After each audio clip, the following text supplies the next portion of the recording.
আসসালামু আলাইকুম প্রিয় খামারি ভাইয়েরা, আশা করি আপনারা সকলেই ভালো আছেন।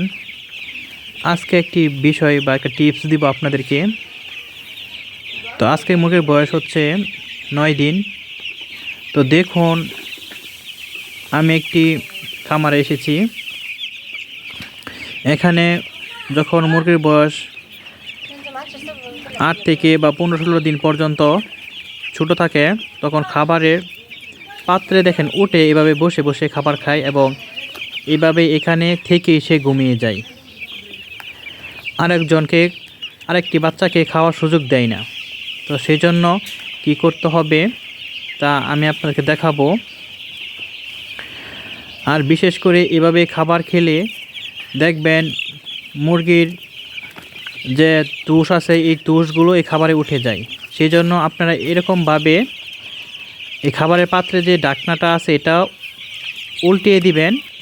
যে উল্টে দেওয়ার পর এভাবে খাবার খাবে। একটি মুরগির বাচ্চাও এর ভেতরে উঠতে পারবে না। সঠিক সময় খাবার খেয়ে জায়গা পরিবর্তন করবে, আরেকজনকে সুযোগ করে দেবে।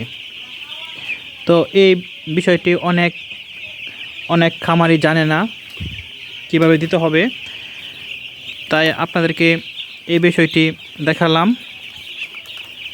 এত যে আপনারা উপকৃত হন তাহলে অবশ্যই আমাকে কমেন্ট করে জানাবেন।